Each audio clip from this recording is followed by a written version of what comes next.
In our previous video titled Leo XIV and Vatican II Sect's Compromising Attitude, directly refuted by Catholic teachings, which was produced following the action of Antipope Leo during an ecumenical prayer service with the Eastern Court Orthodox and other Protestants. During that event, Antipope Leo kept mute, refusing to include the Filioque as he recited the creed along with the crowd.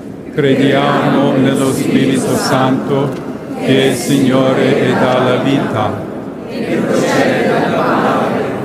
con il Padre e il Figlio è adorato e glorificato. And no, he was not trying to take a breath at that particular point of the prayer, as is clearly evident in the video.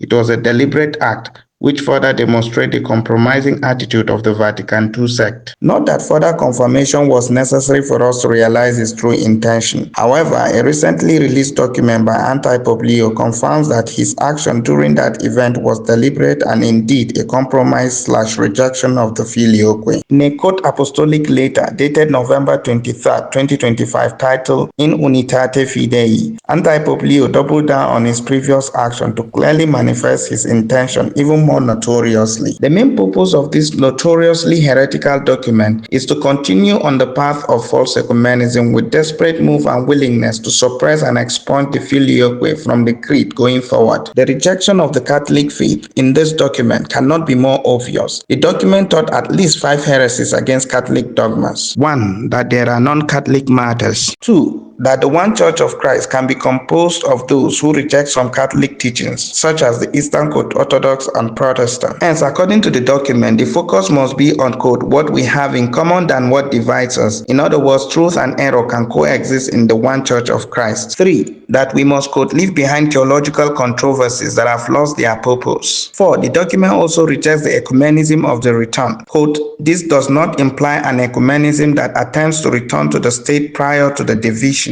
End quote. 5. The document advocates for a common profession without the Filioque. The idea that there are non-Catholic martyrs is refuted by Pope Eugene IV in Cantate Domino from the Council of Florence. The council taught that no one can be saved, even if he had shed blood in the name of Christ, unless he perseveres in the Catholic Church. Quote, no one, whatever almsgiving he has practiced, even if he has shed blood in the name of Christ, can be saved unless he has remained within the bosom and unity of the Catholic Church. End quote.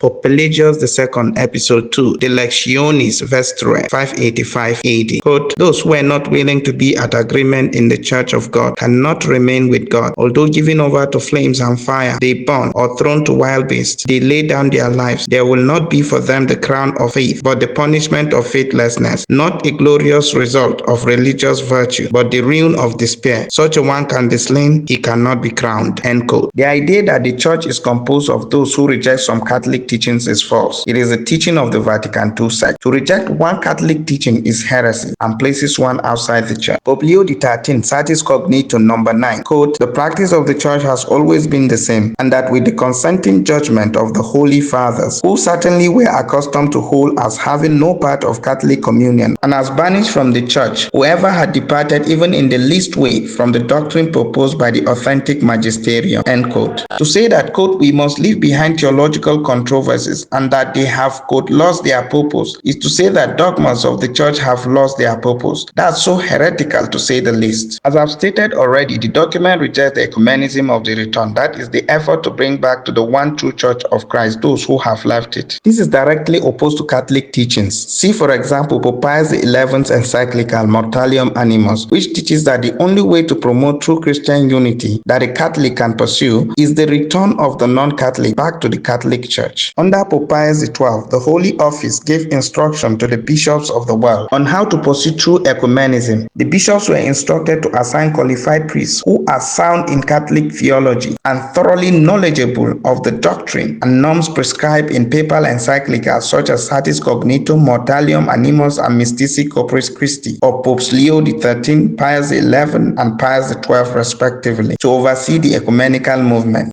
In Mortalium Animus number 12, we read, quote, let therefore the separated children draw nigh to the apostolic see, which is the root and womb, whence the Church of God springs, not with the intention and the hope, the Church of the living God, the pillar and ground of truth, will cast aside the integrity of the faith and tolerate their errors, but on the contrary, that they themselves submit to its teaching and government. End quote. Notice what the Pope teaches here, that the true Church of Christ, the Catholic Church, cannot, quote, cast aside the integrity of the faith and, quote, tolerate the errors of heretics. This document and the action of Antipope Leo is doing the direct opposite of Catholic teaching by casting aside the integrity of the Catholic faith and the toleration of heresy. This is a recurrent thing in the Vatican II sect for several years now. Hence, what Catholics must adhere to are the teachings that promote ecumenism of the return and faithfulness to defined dogmas of the Church, which are truths revealed by God, and they endure forever in both meaning and validity, and there must never be a recession from them. Since this document is an implementation of the teachings of the Second Vatican Council and contradicts the teachings of the Catholic Church, Leo XIV cannot be considered a true pope, and the Vatican II sect is not Catholic. To hold otherwise is to reject the Catholic faith and position oneself on the path of damnation and of hell. Please visit VaticanCatholic.com for more information on the current crisis and for authentic teachings of the Catholic Church.